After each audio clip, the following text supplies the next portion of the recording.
Welcome back to Waaagh Wednesdays. As we come to the end of this season, let us take a true perspective of where the Orks lie in the tide and what changes our enemies may face against the Green Tide. Now, let us look into how the Orks did last weekend. Everybody knows about LVO. We're going to look at the top 3 placing of Ork players on LVO, but we're also going to take a look at another outside of the USA list because that's what we should always do. Now, here you can see how the Orks did as a whole. They had a 47% win rate in the last 4 weekends. This weekend, and a 49% win rate in the last 4 weekends. So, the 47% win rate was this last weekend. So, the Orks aren't actually doing as good as some people may be used to, may be anticipating. Orks were obviously coming in a lot of, very, very strong somewhere in the middle of the season, maybe about a month out post data slate. And then on and off, we've seen success. I don't really think that has to do with the Orks being weak or anything like that. I think it's as Codex has come out, things have happened, and there's been some changes to some of the ways the game has changed out. Like a lot of people have decided, hey, fixed secondaries are optimal, great way to play, doing fixed secondaries a lot of the time. Even Ork players have started to do that. Something that comes into play, of course, Space Marines with their new faction, their new way to play with the new codex compared to the post data slate before is amazing. And what we're going to see coming up, and what we hope to see is the data slate coming at the time of this recording in a week or less, maybe even tomorrow. We're going to see tonight what we're going tough against, what's hard to look at, what's giving Orks a hard time. That way everybody can get a good idea of it. When the data slate comes, even if Orks don't get changed because our book's coming, it's good for us to understand what was where's the place of our enemies, our strongest rivals, our easiest matchups, and what might happen to them in the changes. Because everybody knows Leagues of Voltan was trash, Death Guard was trash, and GW changed it all up. And right here we're looking at our faction versus faction matchup. And as of 9/22 up to 1/23 of this year, Death Guard, Astra Militarum are going back to back as our toughest matchups. A faction that we used to kind of trump and just laugh at, kind of walk over with Guard and Death Guard, all of a sudden are kind of bullying us sometimes at a casual play. And even at the top level games, as we'll start to look at. Leagues of Voltan, we're seeing them always be a problem with some of their really key lists that they can do, their scouting transports and such. We'll go over that today when we look at these matchups. I already talked about Tyranids always going to be kind of on the wall. They're an oddly tough matchup for us in the mission. But take a look here, because people think Tyranids might end up getting some changes. Will they become easier tough as you remove the Spore Mines? Will Astra Militarum lose its indirect fire and end up having to try to play the game in a different way and get a bunch of points increase and go towards tanks? We'll be able to handle that. Will Leagues of Voltan take just enough point increases that swings our matchup with the Orks? Will Black Templars end up swinging back into our favor as a matchup, as normally Orks do good into Power Armor / Space Marines as a whole? You see Chaos Space Marines right here. We're at 53% win rate right now. This could end up being in our favor all of a sudden if they end up taking some changes. One thing I want to point out is look at Necrons all the way up here. We destroy Necrons most of the time in the casual play. Remember, this is a Leviathan GT pack based off Goonhammer, but this has been a consistent trend since the data slate. But this hasn't even changed that much since Necron has come out. The book hasn't really been out long enough for that to be impacted. But if everybody else ends up getting changes, Necrons don't get adjusted too well, will Orks keep that? Will they end up figuring us out? So let's look at that. That's what we want to look when we take a look at the data slate. That's what really people need to be paying attention. I think that's always overlooked. Everybody's so me. What about my faction? Where are we going? Think about what your faction had to deal with. Think about what's going to change in the whole game before you really start thinking, am I losing my favorite way to play? Because there's so many ways to play Orks that we'll still find a way to always be somewhat successful. So don't be so worried about the Orks if you're new here, because changes happen. Index hammer has happened before. So let's take a look at this event that happened in, sorry, I'm having a brain fart. This was, sorry, I can't even say that, Tempreek location. This was according to the Meta Mondays best factions and such. He got 4th place at this GT out of 30 people. We're gonna take, I can't say his name too well, sorry, Nicholas Ojilane. Hopefully I said that correctly. My goodness, sometimes I'm illiterate. So let's take a look at his list real quick, because I think it's always good to take a look at old lists. But one thing I wanted to point out here with this list is it's not necessarily old. We've actually seen this list come from Sean Nayden prior to LVO. It's his first iteration of the Nob with Wall banner list, and someone decided I'm going to take the same list and try to take a run out here and see if I can pull this off. It's not because I advise people copy lists. I actually don't advise that. What I do want to see is us start thinking about other archetypes if Flash get hit, if Nobz get hit. For some reason, if GW decides to just smash out Mazrog, if some kind of changes come out of nowhere and really put us on our back foot, people should already have different archetypes in their back pocket to kind of lean into. So that's what I'm kind of coming forward with this is this an archetype? Was Sean Nayden just a one-off? This get thought I can do it too. So we're looking at a Beast Boss on Squiggoth Sword, Nob with Wall Banner, Warboss, Warboss, Warboss. Warboss in Mega Armor, Gazgul Thraka, Mazrog's Grag Bag. 20 boys, 2 11-man units of Gretchen, 2 Mega Nobz and 3 Mega Nobz. The 3-man unit is with the Warboss, and it has the twin kill saws. 2 5-man units of Nobz with Power Claws. 1 Storm Boy unit, a Warbiker unit, a Battlewagon, and a truck. So right here, the difference is I still believe Sean Nayden's list had Flashgitz possibly on his list. And this maybe not in this first iteration, but his current list does. So we're gonna see how this get did. If it was, you know, like we always like to do, because matchups, context matters. So let's look at what this get did going into the first game. He's going into the World Eaters. Everybody knows about World Eaters. Orks just happen to have a couple key abilities, such as fight and death, that really swing that matchup. Doesn't mean they can't catch you on the back foot. A lot of really good players have lost or tied with World Eaters. They do have tricks. So let's take a look at this archetype. Angron, Karn the Betrayer, Lord Invocatus, Juggernaut, Master of Executions, aka Master of Indirect Combat. That's what I like to call this get. Jackals, Cornzerkers. That's most likely the 10-man units, always going to go with the MOE. The 5-man's going to go with the Betrayer. They're going to have some Rhinos, of course, 8-bound, and then some more 8-bound. A little light on the 8-bound compared to some other lists I've seen. I'm not sure if all these characters are needed to be in play. That game usually comes down to one pilot, who goes second, and you know, CP management. Did the Orc player end up fighting in death enough? Did the Orc player put up screens or anything? So those kind of matchups, Orcs do have the favor in it. But let's look at the game that he ended up losing. He ended up losing to the Leagues of Voltan player that got 5th place at this event. So the reason I also want to take a look at this is Leagues of Voltan were a menace at LVO 2. So let's look at this list. An Einhir champion with the Blazing Glare, Grimnir, a Cow, Hearthkin Warriors, 1, 2, 3, 4, 5. My goodness. 5 of the Sagitar. This is something that we must keep in play, right? This is what I was talking about at the start of the video. They are running 5 right now. What will happen in the future, right? We lost to this. Yeah, so what? What's up if you don't have as many of these anymore, if the magic changes? 1 unit of Cachodian, but 2 units of Berserkers. These guys are actually really good in the Orc matchup. It's kind of annoying. We have the Einhir Hearthgar. These guys are usually what carry them in our matchups. They're transports and their version of Terminators. They have great shoulder-mounted grenade launchers that have blast. They're obviously going to get +1 to hit and to wound. They have good punching where they like to counter charge and punch. And then they have a great ability to Armor of Contempt and be durable. We have another unit, just a 5-man unit. Usually people will take the 5-man unit, put it in the land fortress, kind of park the land fortress in the middle of the table sometimes and say, I dare you. Then we have the Pioneers, another unit of Pioneers, 3 units of Pioneers. 3 Pioneers is actually pretty good coming on and off table, scoring for them. And the volume, the odd strength of their gun being 6 is just enough to actually deal with Orcs. These guys, as a whole, as a faction, have just a bunch of volume, bunch of different keys to deal with Orcs because they're too cheap for what they do and they have just the right tools. Nothing bad to lose there, but we're seeing the trend that matches up with the stats that we look at, that even in the best players, people that are doing great, they'll lose to them, not just the casual people at our local store. So here we have, going into his third game, Black Templar. So as the stats said, this game can go back and forth. We're a lot of 50% win rate here. I think it comes down to the detachment a lot of the times. So we have Iron Storm Spearhead. I used to think this was just like the go-to for Black Templars. Over the weekend, I learned a little bit more that, hey, there's other ways to play, such as the Firestorm is really good, and then Gladius is obviously really good. I've heard, of course, we all know about Art of War saying things, but to see it on stream and different things like that is just different. So we have a Tech Marine, another Tech Marine. Of course, one has our target auguring way, and then Master of the Machine. How do you know Blasters? I know how Blasters are good, just surprised they're on this list.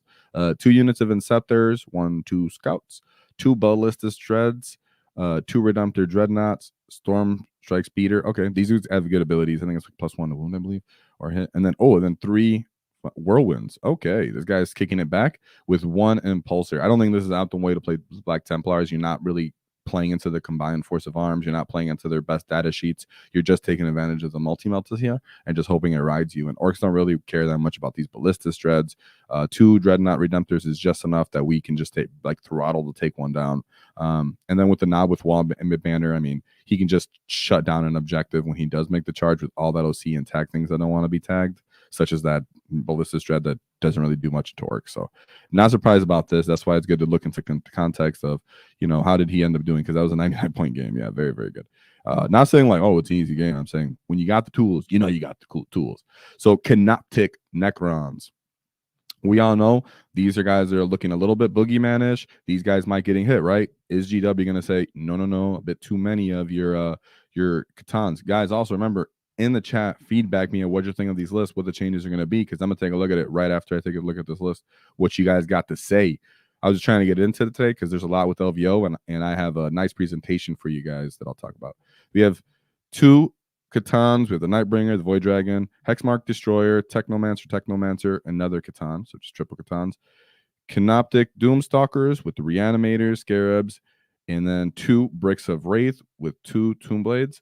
This guy used a little bit more utility than I'm a bit used to or used to seeing.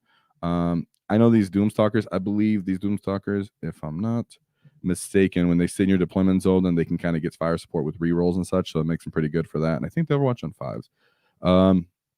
2 with 3 Catans is where it's at. Yeah, these guys, you can pick up 3 units, take them off the table, put them back on. One of those units can come within 3 inches. They're going to, fly all over the table and really try. Oh, actually, is this Canoptic?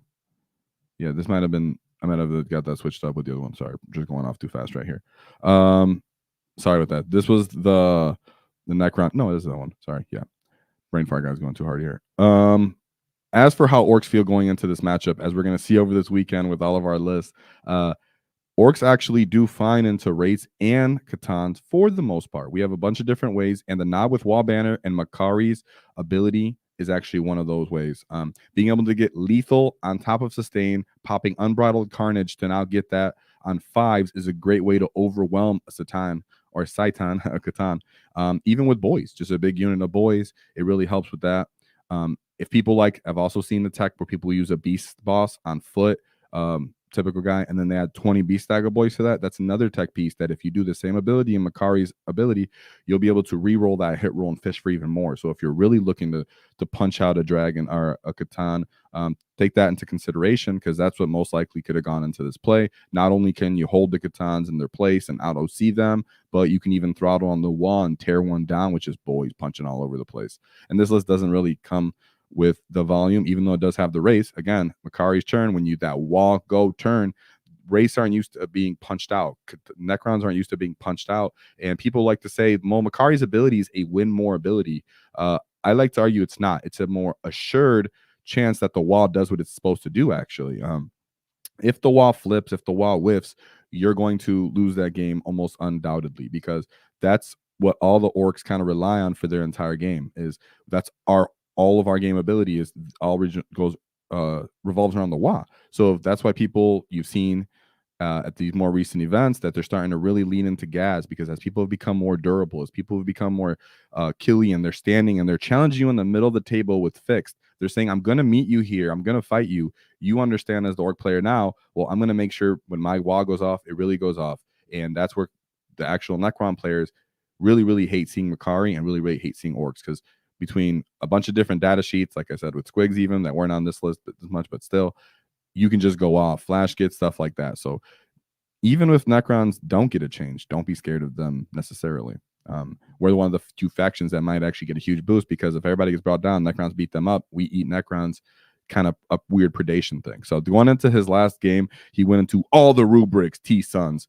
We have Aruman, Exalted Sorcerer on disc, Zeech, Infernal Master, Magnus the Red, Sorcerer. Okay. It's a bit different in the characters, I would say, with these cheaper like sorcerers. But if you're going towards all rubrics, you need this many characters because that's the only way to make any of these rubric marines any type of efficiencies. To, you know, you have rubric marine squad with warp flamers. These are all 5-man units. 2 rhinos, Mutalist Vortex, Cultist, Zangor. So he went all character heavy, probably doing some kind of fixed secondary like we always know.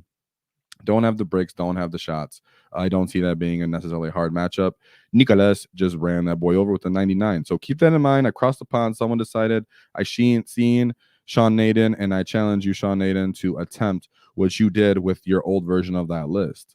Now, before I look at Sean Nayden and the top 3 orc performing lists, let me look at what you Gits got to say, because I got a lot on my mind, and I'm excited for you Gits, because with this data slate coming, like I like to talk about Predators all the time, if Necrons get brought up while other factions get brought down, because Necrons are so new, GW might just lay back on them.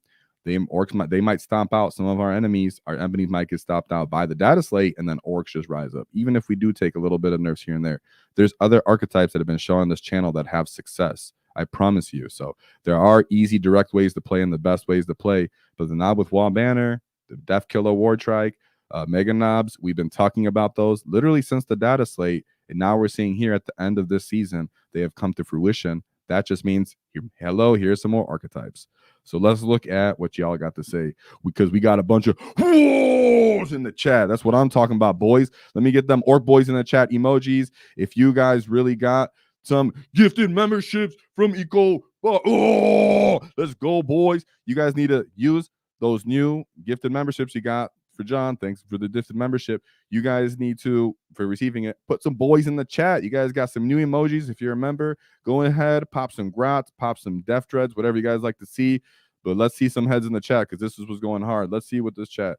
Michael said, he goes, yo, can the Nob with Waaagh Banner activate his ability off the table or embarked in the transport, or does he have to jump out first? Love the idea of running him in the battle wagon with boys. I believe he has to actually be on the table. No, actually, sorry.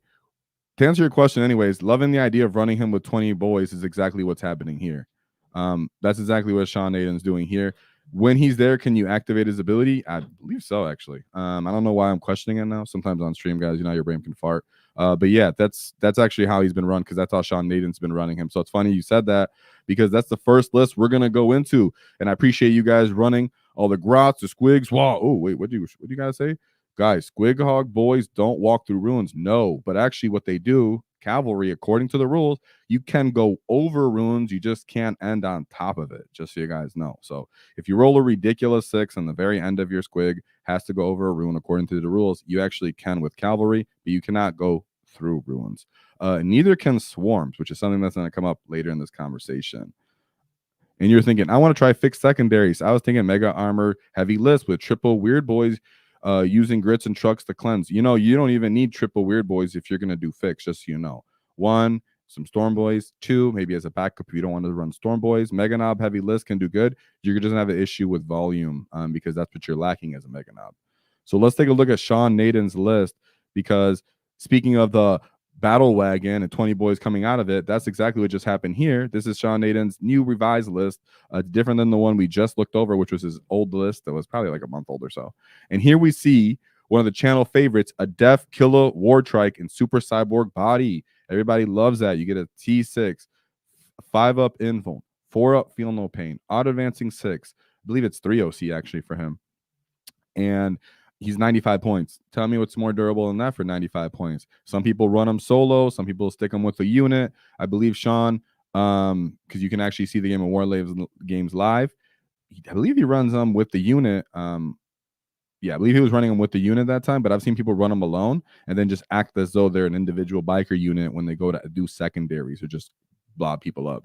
We have Gazgul Thraka again making his appearance. Captain Badrock, of course. The Flashgitz have been riding this whole season at the top of this tide, right? We have Mazwa Scragbag, not with Waaagh Banner, with cunning but brutal. Very important, this cunning but brutal in a bunch of different ways. A lot of people would think, follow me, lads. I think it's a bit expensive. The units are already pretty expensive, but cunning but brutal makes it so when you get to the top tier games, people can't think, this unit's looking pretty weak. If I go tag it at the tail end of it where the power claws aren't, hold it in place, have the boys pile in this direction, or if the orc player wants to actually continue momentum but messes up his movement or doesn't actually kill what he needs to kill, sometimes you can fall back and end up going for the enemy home objective, which has actually happened in Sean Gaines' lift on War Games Live. If you guys want to go check it out, I believe it was day 2. Definitely suggest you guys go see that. Super fun. Or day 3, sorry. Very good game. We have 3 triple war bosses and follow me lads, because he did end up paying for that as well. I know I say it's too much, but as I went over last weekend, a lot of people run it on almost every list. So I'm just putting it out there for people who like to be cheap, like Brad Chester, shout out. But, I know it's very, very useful for it because 2 inches matter. 20 boys, 2 trucks, a battle wagon, right? In his old list, he had 1 truck. I think 2 is actually the better place to be because you got Flashgitz and you got Nobz on this list because you have 2 units of Gretchen, the 2-man unit of Mega Nobz, but the 2 5-man units of Scalpel Nobz. People breaking up for more activations, right? The Warboss, it's actually not bad. I've also seen a nice little cheeky thing that I've seen on stream, also War Games Live, that I've come to mind, happened to me before, where if your transport is now tagged, and you have 2 separate units in this transport, and you think, well, at the end of this turn, my transport is actually going to explode, and I'm actually going to disembark my guys right now. You can disembark on one side of your transport, and if the enemy is, let's say, on the other side of the transport and has blocked you off from your second unit being able to clearly get out, you can emergency disembark to now end up further behind that enemy, and actually get the advantage a little bit in that kind of disembarkation when they do force you to get out, when they destroy your transport at the end of that turn. But if they don't destroy it, then you just stay there. You know what I mean? But that was interesting where I thought this is another advantage that I never thought of at that big unit like that. If you do get charged in your transport, you can kind of work a way to move around. Then you have a war biker unit. So like we said, for the Death Killer War Trike, I think he was sticking it right on there. In the game, it looked like that's what he was. So going into his games, he didn't lose until the very last round. So, it was very exciting to see how he was going because such great scores going through all these games. People didn't see it coming. People that had no idea what to do about 20 boys with the Nob with Waaagh banner. A lot of people thought Gaz was a joke, and all of a sudden, one of the best players in the game is awesome. And one of the best players in the game is running him, thinking that he's awesome. So that caught people off guard. So let's look into his first game. We have Tyrannid. He called this High Fleet Dagon. He had a Nero Tyrant. Sorry, which one was it? Sorry. Oh, the Synaptic Nexus. So let's see how this is looking. We have the Winged Tyrannid Prime, Nero Tyrant, Gaunt, Barb Gaunts, Harrowspecs. Okay, there's 1 Norn Emissary on this list. Psychophage. So it looks like this is a bit of a newer player. 2 units Ripper Sword, Screamer Killer, Spore Cyst, Toxicrene, Venom Crane, 2 Xenotropes. So I just think, just saying it more, maybe an older player that collected something of the newer box set, just based off his HQ and 1 unit of a Barb Gaunt and such. So you always expect that when you go into a big event. I'm sure Sean Nayden made it a very fun game. He's known as the 40K Jesus because he's a super cool, laid back, kind of hippie style guy, and he looks like one. So I'm sure that guy had a good time, even though he got stomped out. So we got Grey Knights, Crawley, plus Servitors. So I would say right now, as someone who's actually run this matchup a couple of times with the Nob with Waaagh banner, you can think, but man, this is a very hard matchup for us to have Grey Knights going into this. I'll tell you why it's not as we go through this list, as much as you would think, at least. We have a Brotherhood Librarian, another Brotherhood Librarian. Of course, those guys come through for the mortal wounds. We have a Brotherhood Tech Marine, interesting, and then Castellan Crow with Caldor Drago coming in with his Missile Terminator brick, most likely. Oh, so we have a Brotherhood Terminator squad, 1, 2, 3, 4, 5-man units. Okay, Inceptors, Purifiers, very cool. Servitors, and 1 Evisaur Assassin. Okay, I guess Evisaur, need some killing. I think running actually as a, what's his name? Gosh, I can't believe I'm having a brain fart for the, what's his name? Oh well, whatever, come back to me later. I think there's better people to use as allies, but anyways. So for these Terminators, why would you think, Eddie, why would you think that this isn't a terrible matchup? They have good volume of fire for the boys on foot. Yes, they have a hard time popping the battle wagon reliably, but once the boys do come out on the table and they run up the field, if they do get to charge anything or if they do not, the amount of placing and screening you can do with this giant brick of boys that can move in multiple directions, especially if they get a jump off, right? A charge off. Because if they get a charge off, like Sean Nayden was doing on War Games Live, you could start to branch out even further by not allowing your unit to be able to actually base to base that model based off which you model in that 20-man unit you grabbed. Therefore, you can make all types of different odds and ends and shapes. So these now bricks of Terminators try to come down and steal your objectives, try to get the positioning in the board, and you can actually screen out a whole section of board, a whole objective, so no 3-inch deep striking will come into play. They'll waste all their firepower in that one unit and still possibly not even kill it in a weird way. And if they do, you don't really care because you got so much going on. And the one out with Waaagh Banner, while he's still alive, has so much OC that he ends up holding it in place. Then everything else still is in transport, so they have a hard time popping that if they do go for the truck. So I mean the Battlewagon. So it can be hard if you don't have certain transports, if you don't know their abilities. But once you know their abilities and you know where they're going to kind of end up and where they go for on the mission, you can actually deal with Grey Knights. It's just it's a game of movement more than your actual ability to be killy. So here's his third game. He has Gene Stealers, Cultist. Let me look at the chat real quick. We have the. Can you guys feel this? Okay, we have, sorry, chat. Let me know what you guys think going into this, because I'm pretty pumped at looking at the Sean Nayden's matchup. Sorry. So we have the Clamavis, yeah. Kelemorph, Nexos, Primus, Reluctant Saboteur. Oh, sorry, one thing I should say. Sean Nayden was taking fixed secondaries the entire time, if you guys didn't know. I know for a fact. He literally jokes about it on stream where he says, I never take, I don't even never own a tactical deck. I don't even know what that is. You know, I just play fixed.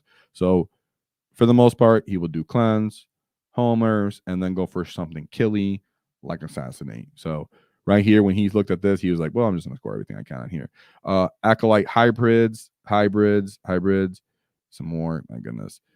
Neophyte hybrids. Okay, so all those small character support, they're all getting unit support from these 20-man bricks. Oddly enough, again, like we said earlier, everything's going to be off the table for the most part. You're not going to reliably pop that transport. When they do get on the table, that Nob with Waaagh Banner and his 20-man unit of boys is the auto-deleting one of these bricks, holding that objective and that flank of the board, not to mention everything else on the list. Not to mention you have to try to deal with Gaz and his Makari invuln that can swing the game in any way. Maz wandering around the battlefield.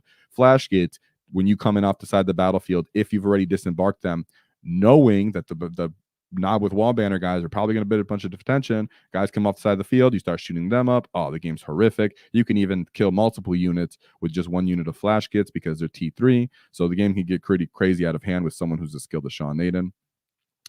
I can see it's going into the fourth game. We have LVO, Chaos Space Marines.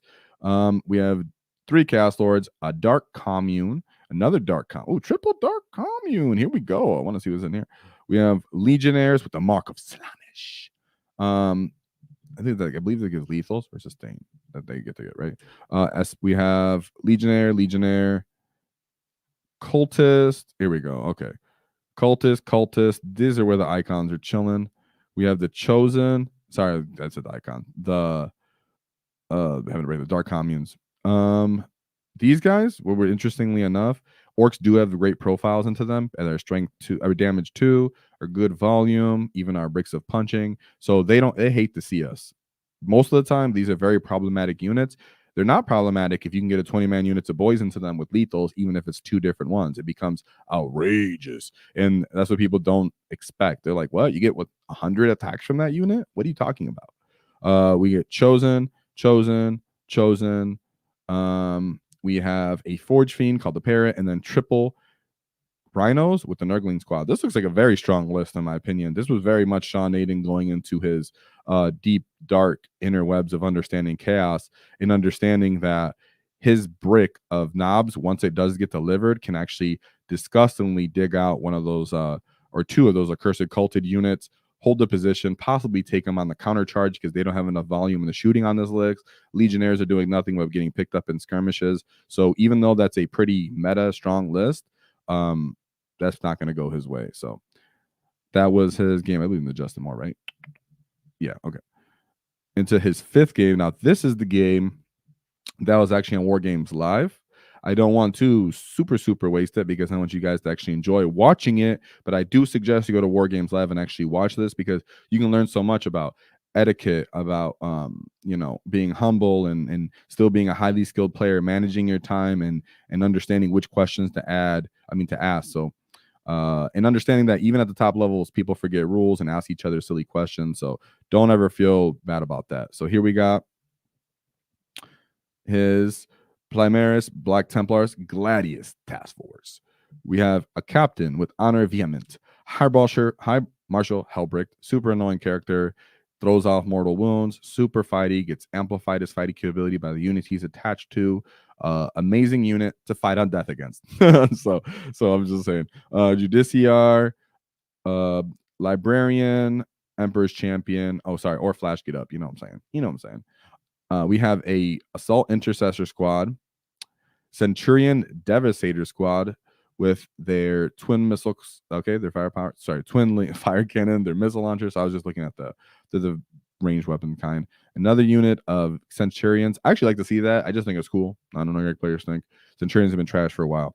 One unit of Infiltrators, two Land Raiders, which are actually the Godhammer last cannons, right? So, you know, if he would have had a bunch of flamers, that might have helped him. Not saying he would have won him the game, but that makes a big difference to Orc players. I mean, the Godhammer las cannons, of course, can put, you know, make Maz feel some type of way and can put your Battlewagon in a certain position, but as a whole, Orcs more likely hate the flamers. We have a Primaris Sword Brethren squad, and other 3 triple Sword Brethren squads, triple scouts, and that's his list. So one thing I'll say here is definitely go watch it, but one thing I always say when I'm going into these matchups and talking about Space Marines is dissect them, kill their scoring units right off the bat, like scouts. Go for them with your shooting. Go for them right away when you think, oh, they're trash, you're going to get away from me. No, go out of your way to actually kill them, because that kind of disarms the Black Templars player, the Space Marine players, from actually being able to score long term. And then they're really trying to trade with you, and you actually have the ability to kill them with your fight and death. And sometimes Mouse swinging the game in different directions. We have abilities to pop Land Raiders. Of course, he had Gas on this list, so of course he didn't have fun with that. But as an Orc player, you must realize that for the most part, we want to pick their army apart in the matchups we can win on skirmishes before throwing our Death Stars at people, what people would consider Death Stars, or our punchiest units, because most armies have better top tier elite units, because that's the whole point of Orcs. We're not like that as a faction. So you must understand, dissect someone's army, which if you watch War Games live, that's actually what Sean Nayden does against Stephen Box. And I thought that was very impressive, and something that I always talk about on the channel. When you're going into these Space Marine elite lists, immediately start going for these kind of scoring, what they would consider chaff, but really that's what they're relying heavily in the game when they go against you, because you meet them in the middle and all of a sudden there's a slog back and forth, and usually they run out of momentum before we do, in a weird way. But great job there. Now, at this last matchup, I want to say you guys are all familiar, hopefully, with Tyler Russo. Shout out $1 Billion Clown Farm. He did it. He went to this event. I think he went 4-2. I'm sure he'll cover it. He's a cool get. But one thing is, he also faced Sweet Lou, I think round 2 or 3, and we covered that on our video. The 3, and we covered that on our video that we did during LVO. So this guy took out not only Sean Nayden, but Russo, but he also took out Sean Nayden. So shout out to Russo, because losing to him doesn't mean nothing. I know on the stream I was very confused, didn't understand, like, man, wow, this list doesn't look that great, because as we go through it, you can see it's a actually off meta Leagues of Voltan list. This player specifically understood the player placed terrain could come to an advantage if he brings certain units, and I'm sure you guys are aware of this, so I'll just go through it quick. We have the Iron Master, another Iron Master, a champion, Warriors, 1, 2, 3 Sagitar. So that's lower than what I was expecting, but he came through with the Brokir Thunderkin, right? Just going for volume of shots, very reliable firepower, because he can stand in one place. He gets all his abilities. He can manipulate the terrain. We have 1 unit of Berserkers, only 1 big unit of Terminators, which caught me off guard, a unit of Land Raiders, and then triple Pioneers. That's his list. When I first looked at it, I was like, I didn't really think, but it's because I hadn't taken the context of player placed terrain allows you to lay each one of those units firepower really into the open, reliably pick up any Orcs that want to go take up that lane, and then you can stuff the other lanes with your transports and everything like that to really bother the Orc player and play the mission well for the Leagues of Voltan, and not get great trades as Orcs want to do, not really interact with them in the way that they want to be interacted with, and to reliably shoot them down with a ridiculous amount of volume. So we really got to see what's going to happen with them in the future, because he showed I could play this in a different way. And even if you don't run the typical Leagues of Voltan transfer, if you're not playing with proper terrain, they still have other guns that can lay you out. So Sweet Lou ended up taking out Sean Nayden. and Tyler Russo. I said Russell Russo. So shout out to Sean Nayden. Great job. You know, I understand he didn't do as well as he's done before in the past, but he won my heart because he took a list that I personally wish I would have actually made, of course, because it has some of my favorite units: Battlewagon, Nob with Waaagh banner, Gaz, you know, and all I did with test runs with the banner, and I didn't end up taking him to GT, and now I'm like, hey, I should have done it. So as we go into Antonio's list, I actually have a small presentation from Antonio's list because he actually sent me pictures, a little summary of how his games went. So I actually have pictures of his first 4 games, kind of his perspective, main points that he put into there. And that'll be interesting because now instead of me just kind of speaking and hoping, I can actually go into it and tell you about some swingy parts of that. And he's also in our Discord. So if you ever want to talk to him or anything like that, he's available. So if she ain't 280, she can't get in my Squiggoth. Whoa! That's his list name. I added that last part. Yes, I did, but hey, he's adopting it. So we have Gazgul Thraka, Captain Badrook, Warboss, and a Weird Boy. Everybody likes that one Weird Boy. 1 unit of boys, 2 unit of boys, triple trucks, Flashgitz, a Gargantuan Squiggoth, 2 units of Gretchen, the 3-man units of Mega Nobz with the twin kill saws. I appreciate that get because, you know, twin saws are better. 2 scalpel units of Nobz, again, for that double activation. And then 2 units of Storm Boys for that scoring. I'll just say off the bat, he was taking fixed most of the time. In his heart, he thinks to score fixed, you really just need to kill something. Be prepared to run into the middle of the table and do homers or cleanse. Do it with your Storm Boys twice. Do it with your Weird Boy twice. Boom. That's how you do your fix. So just keeping that off the top of the head when we go through this, that's how our get went. He said he took his reasoning for taking the Squiggoth wasn't memeing. He had thought about player place terrain. He had about 30 practice games into this with this list, maybe even more. He understood what he had to do. He understood the hard matchups. So you might look at this and think, whoa, but no, he knew what was going on. Even though he was actually relatively new to 40K, he said he's only been playing like maybe 6 to 8 months. I don't remember. Watching the channel, and he decided, I'm going to play a billion games. He has a great team. And he's like, I'm just going to take the Squiggoth and murk people, which is what he did. So his first game, we're going to take a look at the enemies list, and then I'll pull up the little pick real quick. We'll only be there for a couple minutes, and then we'll move on to the next one. So this is the first time I'm doing this. Let's go with it. Let me know what you think in chat if you like the pick, if you like his little interpretation. So we have in his first matchup, he has Necrons. He has 1, 2, 3 Catons, one being the Deceiver, the Nightbringer, and the Void Dragon, a Hexmark Destroyer, another Hexmark Destroyer, and the Hexmark Destroyer. My goodness, I'm like, gosh. Emotech Stormlord, Technomancer, and then triple basic Citans, Transcendent Catan. So this guy went for Satan Spam. So going into this, he actually has commentary on this list. So let me pull that up real quick because I have his first game. So here's his first game, at least this one picture from what he said. He went into Hypercrypt Legion. He wad at the top of turn 2. He said he went fixed, assassinate, and deploy homers. As for his notes, I can actually tell you kind of what he was saying. He pretty much said that the big mistake that the Necron player did was he immediately went for the Citan. He jumped about 5 of the Citans, about as far as right up, it's about 9 inches away from the Squiggoth. He actually ended up failing all of the charges. And he said even if he had made 2 or 3, he really wasn't worried about him being killed, like the Gargantuan Squiggoth being killed from that. But that being said, once he was in that position, being right in his face, putting so much pressure on him, the Squiggoth picked up the Nightbringer. Then he piled into 2 of the Tricentic Catons and picked them up at the bottom of their turn. The Flashgitz jumped out. They shot out one of the Deceivers and they picked it up. So he pretty much said, I'm going to put them all towards your face. And the Squiggoth said, I do flat 12 damage. So take a couple of these, couple of that. And he said that Makari's lethal was super pivotal for every single one of his games. He said Makari's lethal is actually what makes Gaz as a unit super valuable. The lethal aura, like I said in the video that I made, is what really throws him over the top and throws the Waaagh into the position it really needs to be to really go into those top tier armies and those top tier factions, because you cannot whiff, you cannot miss. You need that. And then the Unbridled Carnage is like a secret weapon. It's like dropping a nuke on people. You're like, what? Look at this. Sustained 5s. Lethal 5s. No! You just start murking everybody. And they're like, what just happened? Did I just get wounded 75 times? So, did that happen to me yet? No, maybe. I would say. So that was his first game. He dog that boy. So going into the second game, oops, I showed you guys too early. Sorry. Let me bring this up real quick. Going into the second game, I'm going to take a look at his enemies match list. So we have in the second game, he went into another Hypercrypt Haymaker Legion. So Hypercrypt Legion, he went for Saitan, Nightbringer, Plasmancer, Technomancer, and other Saitan. So less Saitans.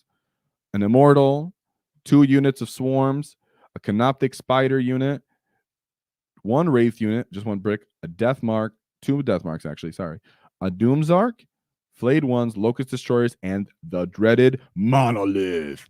So I actually have the notes, of course, what this get dot to say. Remember, Monolith's on this list. So how did this get deal with the Monolith? So let me pull it up. Of course, like I said, I actually have his game right here. So in his game 2, it was Monolith, Death Marks, Wraith, a couple Satans. He did end up telling me that at the round 2, he ended up going into he ended up getting he felt really good because he had a bunch of practice into this list. Sorry. He made an objective. That he had made an objective multiple times and was able to cleanse it. The opponent did drop the Monolith in his backfield with a bunch of Death Marks and Immortals, but forgot that Flashgitz were inside of the Gargantuan Squiggoth. They jumped out and they picked up the Immortals and the Death Marks while the Squiggoth picked up the Monolith. So he kept pulling them off points. It ended up being a good close game at 74-68, but ultimately it was just not enough to fully deny him, and he was able to win on that by points. But very, very close game, even though he had more tech pieces, and he did end up getting it dropped in his backfield. But he took advantage of that. He said, Flashgitz is going to get out and punish you, like I always like to say. And then the Monolith got utterly annihilated. Can you imagine that? Being a freaking 500 billion-year-old piece of super technology that's floating in the air, shooting las cannons everywhere, and then a big rhino bug squig just runs into you and just smushes you. Like, can you imagine that? Freaking amazing. So I'm really glad that happened in this game, you know. I do have a super place in my heart for Krump and Necrons. So great job there. Into his game 3, he went into the Tau. Oh, sorry. He said Dao Defector Knights. Sorry. So Imperial Knights. Brain fart. He went to the Imperial Knights. He has I have to do a commentary notes on this, my boys. He has Knight Castigator, Knight Lancer, another Knight Lancer, Armiger Morax, a Warglaive, 2 Assassins, 1 Cladius, 1 Evisor. So right off the bat, what he said with this, and I'll show you the picks with this list, is he said, boop, right here, game 3, Imperial Knights, double Lancer, got very lucky here as the terrain was horrid. So like we talk about, even at the best players, they acknowledge luck matters. You know, luck is a factor sometimes. And in this matchup, he was very happy to not get something that was super shooty that can utterly shoot him off the table. He was saying the big buildings in the middle were fixed. And even though the 2 bunkers were ruins, it was judged that you couldn't go inside them. So very lucky in the pairings, in his opinion, you know, because he didn't want to take any L's from shooting. So basically, he just screen, countercharged, put boys in front of the Squiggoth, you know, put another unit in front of Gaz, and then picked up the Lancers and everything like that. So Lancers aren't going to have a good time here. So great job there. Into his 4th game that he, should be showing you guys this already. So let's look at his 4th game list. He had Noah. So in his 4th game matchup, he had an Eldar list. So I'll just say right now, Antonio said that this was his favorite game out of all the games that he played. So Eldar haters happens, but he said it was favorite game. So let's see what it looks like. We have an Artark Wayleaper with the Phoenix Gem, Avatar of Game, Kane, Fireseer Skyrunner, Fugan, a Spirit Seer, Fire Dragon, Night Spinner, Shadow Specters, support weapons, Swooping Hawk, Wraith Guard with the Wraith Cannon. So something we hardly ever, if never, have seen are the Fire Dragons. So let's look at what Antonio had to say about his 4th and actually his favorite matchup. So of course he said he went fixed again and assassinate. His characters were getting up and back up on a 2+. He said his opponent was really good. It came down to the wire with Sights of Power actually here. So the characters matter. He said really what it came down to at the end, just to scrub it all up, what they were going back and forth, was they needed to kill Gaz. They need to kill Gaz. Yeah, he popped his Squiggoth, all that stuff, and killing his Flashgitz. So it came down to killing Gaz and Makari, so he can score enough points at the end for the Eldar player. But he ended up taking most of the damage into Gaz first instead of Makari. And then Makari ended up tanking 5 of the saves on the 2-up invul, and he ended up winning the game 70-68. He said if Makari died, he would have lost by 1 point. No player, no complaints. Great game over there as a whole. Now, that was the end of his pictures, because for his other games, he did not have pictures, because I don't know why his last game, but his next game he ended up losing. So something that we're going to see as a pattern here with our greatest players is they still went down to Leagues of Voltan. So this was a different Leagues of Voltan. Stu didn't come out of nowhere and hit him with the people's elbow. You know what I'm saying? So he went against a different Leagues of Voltan player. So it's not just Sweet Lou flying everywhere attacking Orc players. We have an Iron here champion. We have Grimnir. We have Hearthkin Warriors. Another unit of Hearthkin Warriors. So this is more Hearthkin Warriors than I think any of us have seen from any of our successful Leagues of Voltan lists that have been defeating Orcs. So we have 3 Sagitar, again, just 3. Berserkers, 1 unit of the big unit of Terminators, 2 triple fortresses, so their version of Land Raiders, nasty anti-vehicle firepower. In this matchup, he just drew the short end of the stick going against 3 land fortresses that are actually going to have the weapons to actually take down a Gargantuan Squiggoth. Most other armies are going to be like, what? They're going to be like, Gargantuan Squiggoth? Well, I just happen to have triple land fortresses. So what he said about this one, I'm pretty sure you guys would understand. He said this was rough, went tactical, and second on the roll-off. He shot the Squiggoth and did 2 wounds. Oh, so actually he didn't end up destroying it. Sorry about to forget about that. But in whole, he said he ended up doing 2 wounds to it, then avoided the Squiggoth and hosed the rest of his army, and then he went to the Squiggoth. But no good places to hide on the board. First floor line of sight, he was not blocking. So it was a fish barrel all game. He said it was a bad matchup. Yeah, and he says, and it was the Alpha Mega mission. He ended up losing 52-38. So here, yeah, pretty much the Land Fortress realized, even if he did kill the Squiggoth or go for it again, it was one of those things that he has the potential and the ability to just kill the rest of the army. Go ahead and do that. And because this transports stuff that can get in his face, he can block and ignore the Gargantuan Squiggoth. It's going to kill 1 unit at a time, and he's going to just build up judgment tokens. So shout out to Antonio for that note, because I'm over here talking silly, and he ended up didn't kill the Land Fortress right away. So his last and final game 6, he ended up going into, and again, he didn't have a picture of this one, or I would have showed it. He went into the Nether Canoptic Court. So we have a Chronomancer, Technomancer, Immortals, 2/5-mana Immortal units, a Doomstalker, another Doomstalker, 2 Swarms, 2 big units of Wraiths, Locusts, Destroyers, another Monolith, Tomb Blade, and 2 units of Tomb Blades. So for this matchup, I'm going to leave it on the Monolith. You guys like to see that. For his notes, what he said into this game was that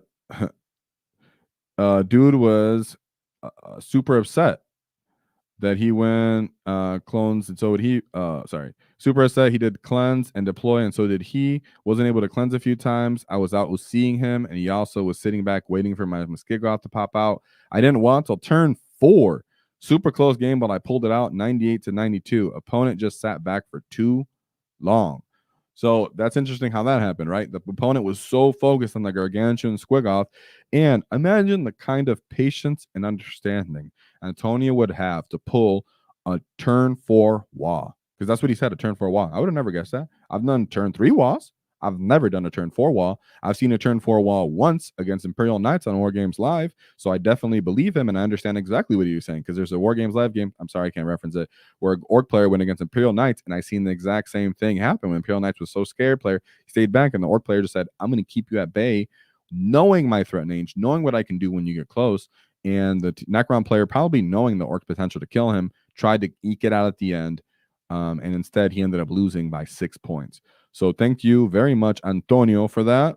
For the notes, they were very helpful. I'm sure people very much like that. So if you guys know any other successful players that do very well, and you're one of them yourself that we review, hit me up on Discord. I love to see your notes. I like to know what's going. I like to extrapolate, because there's so many amazing players that don't have channels, don't go on big teams and talk to everybody, don't preach the word all over the wall, right? Or they just put in a little chat or somewhere here and there. No, I want to talk to you guys. I want to do lighter one-on-one conversations if I can. You know, Sean Nayden is, I know, the Team America captain and such, but it's not like he can just be spoken to all the time. He has a normal life. He's a dad, stuff like that. So it's like, if I could even get a conversation on what happened, that's very informative to a lot of different people to know how these games actually swung, because I'm sure nobody would have expected a turn war for Waaagh, right?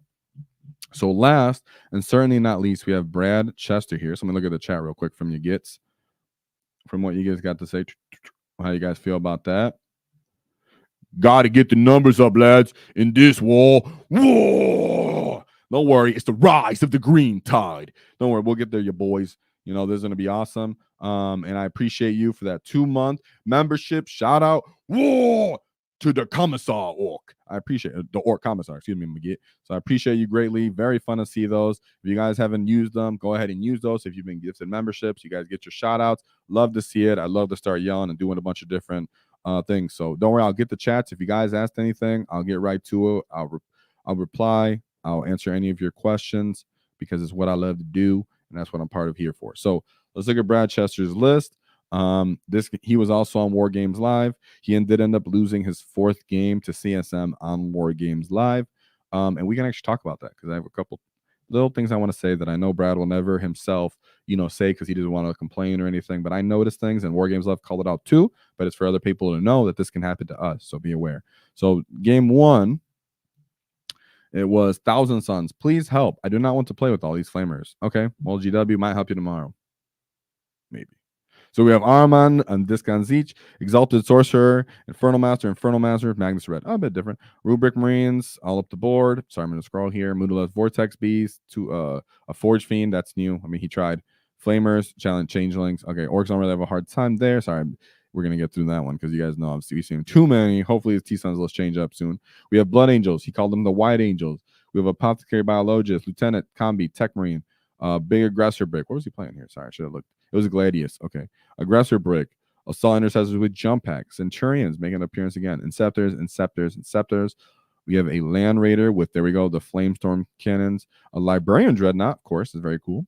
Repulsor Executioner, another Repulsor Executioner. You know, it's just, they just don't do what they're supposed to, is, you know, against Orcs anymore. Scout Sentinels. You pop Partis Nails against these guys, and they're one target. They pretty much just hit the wall. Great job, I'm sure, Brad, but kind of surprised on the 80 points there for that list. I'd really like to know what happened in that matchup. We're going to look at his 3rd game against Tanner Floyd for Brad. He ended up going against World Eaters, Corn Eaters. It's funny because I looked at this list on that day of, and he was someone else played into this exact same list that we were looking at, and I was like, what? Is this the same person? People run the same exact World Eaters list. So we're going to go through this quest. Angron, Lord of Makadas, Juggernaut, Master of Executions, Master of Indirect Combat is what I call him. Jackals. I hope you guys adopt that, by the way, because he's very much that Master of Indirect Combat. Jackals with their sticky objectives. The big unit of Zerkers to pretty much escort that lad. A Rhino to escort him even more. 8-bound. I actually like this spread of 8-bound, putting a couple big mans and just one big pair of Exalted, and then 2 Cast Bomb. They're oddly durable with their Feel No Pains, especially if they have the army-wide one on. As long as you're aware of what World Eaters can do and what our advantages are against them, especially if you go second, you're like, hey, I can really dismantle this army.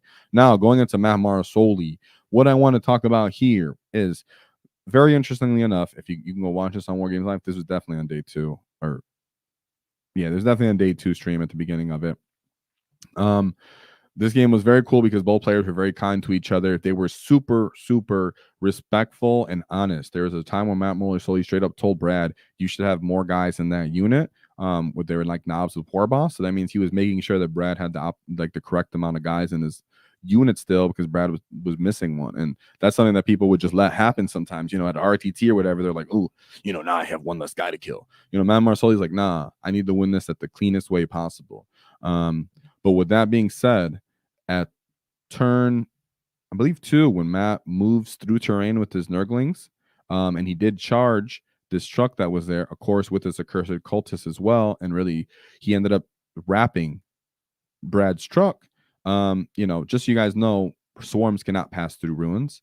That doesn't mean that Brad would not have been wrapped again. I know that it did play an big impact on that side of it, but Matt Mosley did only roll a 5-inch charge, so he could have re-rolled the charge to get a better charge and possibly done a better rat. So that doesn't mean the outcome would have changed. I'm just saying that was a big rules thing for people to pay attention to, that you could just pick up and reply on. But like we said, there's, that he was being honest, because there were several other times in the game when he was very much honest. So pay attention to that. So just rule for you guys to know. And I think because of that, it gave me a great idea to avoid being rats and things to talk about in that fit. So we're going to talk about a lot of tactics going forward once this data state drops, because I have a lot of things that have come to mind as this channel's been evolving that I'm like, I should talk about all these things, because things that we take for granted as experienced players, we realize that are very impactful for people that are learning 40K. So one thing about this Chaos Space Marine list that I want to talk about, super cool that he brought Fabius Bile. Fabius Bile is actually my favorite individual in 40K that isn't an orc. Super good books. So 2 Chaos Lords, a Dark Commune, and Fabius Bile. So Fabius Bile can pretty much turn a damage to 0. He can increase the durability, I think, in strength or something of the unit that he's in by like 1 for strength. And then he also can 0 another one of the damages when he just throws one of his Surgelite acolytes in there. So, and then he has a flat damage 3 himself, so he punches pretty good. Master of Possession. I believe the Master of Possession, Jack Harpster was saying that the interesting part about him is that because he's faster, he can actually, as long as you keep coherency, kind of move your unit a bit quicker up the table, and that's kind of the trade-off you get for that, if anybody was wondering. So we have Nurgling Cultist, Legionnaires, 2 units of Chaos Rhinos, the big Cursed Culted units right here, another Cursed Culted unit, the Chosen, Forge Fiend, Warp Talons, and then Nurgling. So just right off the bat, the wrap in the middle in turn 2 was very important. And then also when Brad did get a Waaagh and he did charge into one of the units of Chosen, the Chaos Lord ended up surviving even with the Waaagh and Unbridled Carnage, and that ended up allowing the Chaos Lord to survive, crack back, and he ended up killing, I think, like 5 or 6 of the Nobz in that unit. So just losing momentum. In the beginning of the game, Brad Chester got shot by the Vortex Beast as well, and he lost a couple squigs there. It was just like all the right small little things that ended up happening ended up putting that game in the back seat. And when you're playing against one of the best people like Matt Morosoli, you know that thing definitely becomes impactful there. So Brad, you're still awesome. You're amazing war chief. So many games, so many hours, so much pressure that can happen to any person. You're only a person, but you're still our war chief. Whoa! One of the best orc players, if not the best orc player right now out there, along with Brad, alongside Sean Nayden. So definitely not clapping on him for that. I just want to point that out, and you guys can watch it, because he knows he's not like, it just happens. It happens to the best people. So this is second to last game. We look at Eldar. He goes in Eldar. Artug Wayleaper, Farseer, Skyrunner, Fugan, Spirits here, Wave Serpent, Falcon, Fire Dragons, Night Spinner, Rangers, Shadow Spectre, Shadow Runners, Swooping Hawks, Warp Spiders, Race with Wraith Cannon and some more Wraith Cannon. So that's actually an odd army. Between I know the Falcon's actually a little slept on, but I mean, I'm not used to seeing it on a mixed list like this with Fire Dragons involved, with only 1 Night Spinner, with some random Rangers thrown in there, and what's the other one? Not enough Warp Spiders for me, and what the heck's going on with multiple units of Wraith Guard? So this list, I can't tell you exactly what he was trying to do here. It was really surprising to see, but Brad seemed to, figure it out, because 67-point score, probably a hard game being so weird, such an odd mix of things. You got to be careful for those toolboxy kind of lists. Then we have a Death Guard army. This is one of those where you're like, oh, this is one of our hardest matchups. I just showed you earlier in the beginning of the stream, Death Guard is one of our hardest matchups. So we have the Biologist Putrefier, triple, and the Foul Blightspawn. So Biologist Putrefier, he gives them, you can use grenades again, and he gives crits 5s, I believe. So, and then you have the Foul Blightspawn allows you to fight first, I believe now. So yeah, and then Mortarion, Tallyman, Typhus with this mortal wound that he could just throw around the battlefield, very annoying. Then we have 1 unit of Plague Marines, 2 unit of Plague Marines, 1 brick of Plague Marines, 2 Rhinos, Cultist, another unit of Cultist. This kind of surprised me for the Death Shroud Terminator brick. And then a bunch of Nurglings and War Dog Brigands. Not surprised about it. Brigands get so much efficiency from having contagions. Nurglings are super annoying for orcs if they go first, if they get up and start blocking you and getting in the lanes and such like that. So I'd really like to know if Brad went first or how he kind of dealt with that. But put up 91 there. So shout out to Brad. Shout out to Death and Glory on his channel. Of course, go check him out. Go see what he got to say. He did his own little minor review there talking about it, just talking about how he felt as a whole. He's an excellent person, and hopefully we get to do our interview here sooner than later. So, I think I just destroyed my LVO my OVO thing, so it's fine. I'll just go back to here. So with that being said, guys, as we go over everything that happened, right? Hold on, let me see. Let me see. Oh, John Thacker, thanks for what you do. You the war boss. Whoa! Well, all of us are proper war bosses. We're at different levels and sizes of war bosses, that's for sure, because no orcs are the same. But we're all here to kind of learn from each other. There's excellent players everywhere. That's kind of the whole point of this channel is community, each other. Learning from other people that are optimal, not saying this is the best, not saying this sucks, not saying, you have to play by these one or two archetypes. This channel is here to prove that is not what happens. That's not the way orcs actually play, because that's not how we are as a faction. So even in Index Hammer, you can go through a look in our videos. I mean, there's a bunch of different lists that go on. You guys should be flowing the juices in your fungus brains. And with that, we were on the right track there, because we're seeing the Death Killer War Trike, we've seen the Mega Nobz, we've seen the Knob with Wall Banner. These are things that months ago I was talking about, not because I'm awesome, but because I'm aware of the community and everything that's going on. Of course I am aware because of, I'm a cunning git, but also because talking to you guys, people give me feedback. Antonio's in our chat himself. So he was a little fungal, and all of a sudden he's a big, huge war boss himself out of nowhere. So that's the whole point of all this. It's super fun. So I appreciate you too, John. That's very lovely of you. And let me see, are you a member? Hopefully you become a little member, get a little badge. I'd like to see you become a spore and turn into a boy, proper boy. So let's see. Of course, all good, Soup. I see you, but whoa. Let me see what this get does. Vito, I see you with them squigs. Squig. What do you think about the truck with 3x2 Mega Nobz inside? Oh, I've said that before. If you're gonna go for fix, like we're talking about fix going forward in the future, that people have been doing these, of course, when it comes to your terrain, the truck will allow you to get those Mega Nobz where you actually want them to do these fix secondaries, and be kind of safe to do it in an extent, not really have to deal with the slowness of them. Or you can use Mega Nobz to sometimes just get in the way and take some kind of weird charges and hold people in place in a weird way. And if you put Mega Nobz toe-to-toe, even a 3-man unit with like a Rhino, when they have their kill saws, they'll pull that Rhino down. And that's something like a 5-man unit of Nobz doesn't really do without the wall on a Warmoth. So it's like a weird thing there. Even Squighog Boyz, sometimes they can stand there for too long with the Rhino. So Mega Nobz have a couple little uses, but I'm mostly thinking use them for fix secondaries. You're not really going to kill stuff. I'm just letting you know, if you get in a skirmish, don't be too scared. I'm not a war boss. I'm Orchimedes. Yeah, Mr. 2, you are, because I remember you talking about them Bulgren for so long. Remember? Mr. 2 was freaking out about Bulgren, like, I hate Bulgren. And then people were just like, yeah. Guard sucks. And then all of a sudden, Bulgren are everywhere destroying people and stuff. So it's pretty awesome. Not everyone is a premature Waagh. That is true, but plenty of orc players are. That's actually one of the biggest critiques that I'll hear from competitive players, that if I go into them and I end up having a great game into them or whatever, they'll be like, yeah, the fact that you were patient with your wall was very different. I'm not used to that. Usually a wall comes out turn 1 or 2. And so sometimes keeping that wall in your back pocket, just letting them know, like, I could pull this. You get that matters a lot, And of course, if she ain't 280, we knock your teeth out. Whoa, for the monkey D. Luffy. Straw Hat, let's go. So yeah, so guys, let's all put this into a summary, you gets. So where orcs are sitting here, these are our hardest matchups, leagues, Tyranids, Eldar, but throw Eldar out the window. Astromel Tom, Death Guard. When the data slates come, when you wake up tomorrow or you stay awake for the rest of the day, wherever you at, just know that whatever doesn't affect us directly still matters for the rest of the meta, even if it kills some of our competitors. Maybe Necrons end up being untouched and killing Leagues of Voltan, bringing them down consistently, and Leagues of Voltan take just enough of nerf that they don't automatically overcome us. Astro Militarma just lose all their indirect and become super easy to beat. I mean, you never really know what's going to happen. So I know all of us are quick to look at us and then complain or be super excited. How about before you get upset, take a look at everybody as a whole and reflect. Is that faction getting stronger, even impactful on me? So, keep that in mind. Food for thought. A lot of people are not used to Index Hammer, the transition into codexes. I know people might be scared, oh, you're going to get weaker. It's not going to be this or that. It's not what we see. Look at the Dark Angels Codex. I just want to tell you guys that a lot of people are inexperienced in 40K or this hobby of tabletop gaming as a whole. And, we get passionate because we invest so much money and so much time into that. So the passion is valid and I can relate to it.